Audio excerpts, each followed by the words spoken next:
সেদিনের পর কেটে গিয়েছে আরো একটা মাস। একদিন অফিস থেকে এসে অরিত্র কলিং বেল বাজায়, কিন্তু প্রায় 10 মিনিটের মতো হয়ে যাওয়ার পরও নীলা দরজা খোলে না। একে তো টানা 9 ঘন্টা অফিস করে, বসের ঝাড়ি খেয়ে ঢাকা শহরে বিশ্রী জ্যাম ঠেলে সে এসেছে। তার উপর কতক্ষণ ধরে দাঁড়িয়ে থাকার পরও বউ দরজা খুলছে না দেখে অরিত্রর মেজাজ চরম খারাপ হয়ে যায়। আরো 2 মিনিট বেল বাজানোর পর নীলা এসে দরজা খুলে দেয়। দরজা খুলতেই অরিত্র দেখতে পায় এক এলোমেলো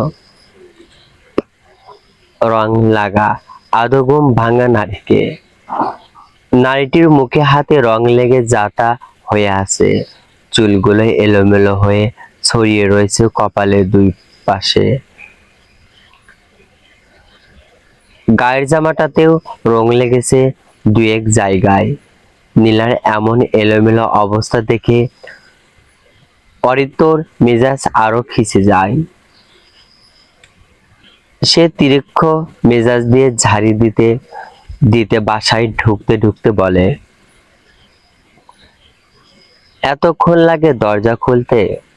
সেই কতক্ষণ ধরে দাঁড়িয়ে আছি, তোমার খেয়াল আছে? রিডিকুলেস। নীলা ক্লান্ত ঘুম ভাঙা গলায় বলে, কাজ করতে করতে ঘুমিয়ে পড়েছিলাম, টায়ার্ড ছিলাম বলে ঘুমটা গভীর হয়েছিল, তাই শুনতে পাইনি, সরি। অরিত্র আরেকটু বকাঝকা করতে চায় নীলাকে, কিন্তু নীলার চোখ মুখ বলে দিচ্ছে সে আসলে ক্লান্ত। চোখ দুটো লাল হয়ে আছে। তার একটু মায়াই হয় মেয়েটির জন্য। তাই অরিত্র আর কিছু না বলেই শোয়ার ঘরে চলে যায়। তবে শোয়ার ঘরের অবস্থা থেকে অরিত্রর পড়ে যাওয়া রাগ আরো তরতরিয়ে মাথায় চড়ে বসে। রুমটার একটা বিশাল অংশ জুড়ে ছড়িয়ে ছিটিয়ে রয়েছে কাপড়, রঙের ডিব্বা, ব্লকের জন্য নকশার কাঠগুলো। এই ঘরটার অবস্থা আর দরজার সামনে থাকা নীলার অবস্থা একদমই সেম, ভীষণ এলোমেলো ও অগোছালো। অরিত্র আবার একটু গোছালো ঘর পছন্দ করে, তাই সে নিজের রুমে এই বেগতিক অবস্থা দেখে রেগে উচ্চস্বরে বলে, এসব কি অবস্থা করেছো রুমের? এটা রুম নাকি গোয়ালঘর? সারাদিন খেটে আসার পর এই রুমের অবস্থা দেখে দেখা লাগবে আমার এখন? নীলা মিনমিনিয়ে গলায় বলে, তুমি তুমি ফ্রেশ হয়ে আসো, আমি ততক্ষণে এগুলো গুছিয়ে নিচ্ছি। রাগ করো না প্লিজ, আমার পিরিয়ড হয়েছে তো, তাই কিছু করার বল পাচ্ছি না। অল্প কিছুই করতেই ক্লান্তি জেঁকে বসছে। তোমাকে এসব করতে কে বলেছে? আমি বলেছি, বা আমার পরিবারের কেউ বলেছে? কি দিচ্ছি না তোমাকে আমি? টাকা, সুখ, দামি জামা কাপড়, একটা স্বাচ্ছন্দ্যময় জীবন। তাহলে কিসের জন্য তুমি এসব করছো? নীলার বলতে ইচ্ছা করলো, তোমার গুরু শুরুত্বের জন্য। তুমি এগুলো আমায় দিচ্ছ ঠিকই, কিন্তু তার সাথে সাথে আমাকে নিজের কাছেও তোমার কাছে বড্ড বেশি মূল্যহীন করে দিচ্ছ, যা আমার আত্মসম্মানকে চরমভাবে আহত করেছে। আমি তা আর সহ্য করতে পারছি না বলেই নিজেকে গুরুত্বপূর্ণ করে তুলছি। কিন্তু নীলা বলল না কথাটা। সব সময় মুখে বলাটাই সব না, কিছু সময় চুপ থেকে কাজে করিয়ে দেখানোটাই সূক্ষ্ম হয়, মুখ্য হয়। সে শুধু স্বভাবসুলভ ভাবে একটা কথাই বলল, আমার দিন কাটে না, তাই করছি এসব। অরিত্র আর কিছু বলে না, তবে রাগ দেখে নীলা বের করে দেওয়ার বাসার জামা কাপড়গুলো নিয়ে ওয়াশরুমে ঢুকে গিয়ে সশব্দে দরজাটা লাগিয়ে দেয়। সেই শব্দ শুনে নীলার কিছুটা কেঁপে ওঠে। তারপর চটপট করে রুমটা পরিষ্কার করতে লেগে যায়। পিরিয়ডের পেইন এখনো কিছুটা হচ্ছে তার, কিন্তু বিকেলের মতো দম বন্ধ করার মতো নয়। দুপুরে খেয়ে সে কাজ করতে বসেছিল, উঠেছে একদম আসরের আজান কানে আসায়। কাজের মাঝে সে এতটা মশগুল হয়ে গিয়েছিল যে তার সময়ের ধ্যান জ্ঞানই ছিল না। আজ দুটো কামিজ ও তিনটে ওড়নার ওপর ব্লক প্রিন্টের কাজ করেছে। সেগুলো তাদের পাশের খালি রুমটায় শুকাতে দিয়েছে। রাতে খাবার শেষ করে অরিত্র সোজা চলে যায় শুতে। তার বউ যে শারীরিকভাবে আজ অসুস্থ সেদিকে তার বিশেষ খেয়াল নেই। রুমে গিয়ে শুয়ে শুয়ে ফোন টিপতে থাকে। ফোন দেখতে দেখতে কখন যে রাত 11টা বেজে যায় সে খেয়ালই করেনি। ঘুমে চোখ ভেঙে আসার পূর্ব মুহূর্তে তার মনে পড়ে, কি ব্যাপার, নীলা কোথায়? কত রাত হয়ে গেল, এখনো আসছে না কেন শুতে? প্রশ্নগুলো মাথায় আসতে সে শোয়া থেকে উঠে বসে। নীলাকে খুঁজতে খুঁজতে সে রুমের বাইরে এসে দেখে নীলা কাল সকালে রান্নার জোগাড় করছে। কাজ শেষ হয়েছে মাত্রই, এখনই হয়তো শুতে যেত। অরিত্র তাকে এত রাতেও কাজ করতে দেখে বলে, কি ব্যাপার, আজ এত রাত অবধি কাজ করলে যে? কাল সকালের নাস্তা আর লাঞ্চের জন্য কি রাঁধবো, যেটা আগেই একটু গুছিয়ে রাখলাম, যাতে রান্নাটা তাড়াতাড়ি শেষ করে কাস্টমারের কাজগুলো শেষ করতে পারি। সে আবারও কাস্টমারের কাজের কথা শুনে অরিত্রর শরীর চিটমিটিয়ে উঠে বিরক্তিতে। সে বিরক্তিকর নিয়ে বলে, তুমি কি বুঝতে পারছো তোমার এই শখ আমাদের মাঝে দূরত্ব তৈরি করছে?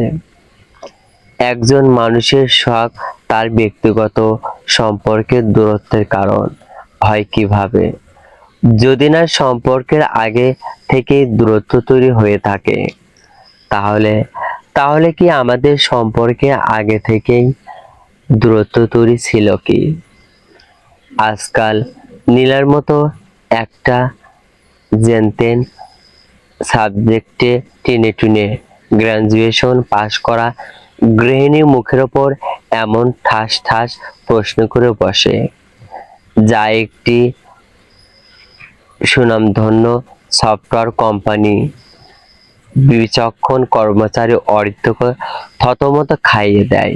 সত্যি তো, কারো শখ কি করে সম্পর্কের দূরত্ব তৈরি করবে? একজন মানুষের শখ হয় বা কতটুকু, যেটা বিয়ের মতো একটা শক্তপোক্ত পবিত্র সম্পর্কের ভিতকে নড়বড়ে করে দিয়ে সেখানে দূরত্ব নামক ভাঙ্গনের দেখা দেয়। বেশ কিছুক্ষণ হয়ে যাওয়ার পরেও অরিত্র নীলার প্রশ্নের কোনো জবাব দেয় না। নীলা জানে অরিত্র দিতেও পারবে না। সে অরিত্রর কাছ থেকে আগেও কোনো জবাব আশা করতো না। এখন তো ছেড়েই দিয়েছে কোনো কিছু আশা করা। নীলা নীলা রান্নাঘরের লাইট বন্ধ করে কোমরে বাঁধা ওড়না খুলতে খুলতে রুমে চলে যায়। বেশি করে পানি দিয়ে হাত মুখ ধুয়ে ফ্রেশ হয়ে আসে সে। শরীর ক্লান্ত থাকায় এসে শুয়ে পড়ে নীলা। শোয়ার কিছুক্ষণ পর অরিত্র তার কাছে এগিয়ে আসে। চোখ বন্ধ করে রাখার কারণে নীলার একটু ত্রন্দা ভাব এসে পড়েছিল, কিন্তু তার তন্দা ভাবটা কেটে যায় মাথায় কারো স্পর্শ পেয়ে। হুট করে স্পর্শ পাওয়ায় আধো ঘুম আধো জাগ্রত নীলা চমকে চোখ মেলে তাকায়। নিজের অতি কাছে অরিত্রকে দেখে সে যতটা না চমকায় তার চেয়ে বেশি চমকায় তাকে নীলার মাথায় হাত বলিয়ে দিতে। নীলের মনে পড়ে না শেষ করে অরিত্র এমন করে তার মাথায় হাত বুলিয়ে দিয়েছেন। এমন করে তার মাথায় হাত বুলিয়ে দিয়েছে 2 মাস, 3 মাস নাকি 6 মাস আগে, ঠিক মনে করতে পারে না নীলা। অরিত্র নীলাকে চোখ মেলাতে দেখে মলিন গলায় বলে, ছেড়ে দাও না এসব করা। আমি লাগলে তোমার হাত খরচের টাকার পরিমাণ বাড়িয়ে দেব আরো। শুধু শুধু এসব করে নিজেকে কষ্ট দেওয়ার কোনো মানে হয় না নীলু। একটা কথা কি জানো অরিত্র, এসব করতে আমার একটু কষ্ট হয় না। নিজের শখ পূরণে কারো কষ্ট হয় বুঝি? কষ্ট আমার তখন হতো যদি আমি এই কাজে স্বস্তি না পেতাম। কিন্তু তুমি হয়তো জানো না কাজটা করতে গিয়ে আমি নিজেকে খুঁজে পাই। বিয়ের পর সংসারে যাতাকলে হারিয়ে যাওয়া নীলাকে আমি আমার কাজের মাধ্যমে। অরিত্র অবাক হয়ে যায় নীলার জেদ দেখে। বিগত 5 বছরে সে কেন তার পুরো পরিবার নীলাকে শান্তশিষ্ট নিবেদিত প্রাণের অধিকারী একজন বলে জেনে এসেছে, সেই মেয়ে এমন জেদ করছে আজ। নিজের সুখ ভোগকে পায়ে ঠেলে দিয়ে কষ্ট করে পরিশ্রম করতে চাইছে। অরিত্র নীলার এহেন জেদ দেখে তাচ্ছিল্য করে বলে, নিজের নিজের শখ পূরণ করছো সেই তো আমার টাকা দিয়েই।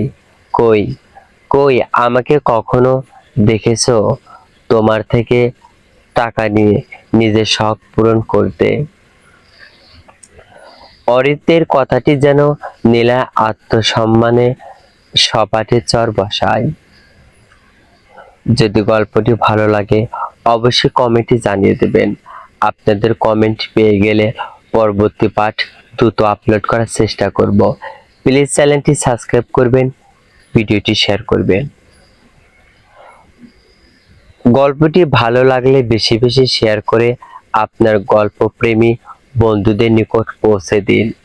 আর হ্যাঁ, চ্যানেলটি অবশ্যই সাবস্ক্রাইব করবেন।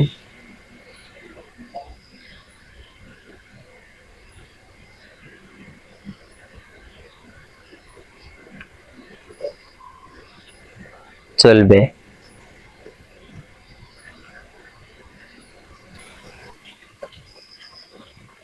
একজন বিবাহিত মেয়ে কি সত্যি সুমণ্ডলী বিজনেস চালিয়ে যেতে পারে তার শ্বশুর বাড়ির সাপোর্ট যদি না থাকে? প্রিয় মানুষটির সাপোর্ট না থাকলে অরিত্রর মতো পুরুষেরা যখন আপোষে নীলাদের মানাতে পারে না তখন শুরু করে মানসিক টর্চার। অবশ্যই চ্যানেলটি সাবস্ক্রাইব করবেন, ভিডিওটি শেয়ার করবেন। পরবর্তী পর্ব দ্রুত আপলোড করার চেষ্টা করব। ধন্যবাদ।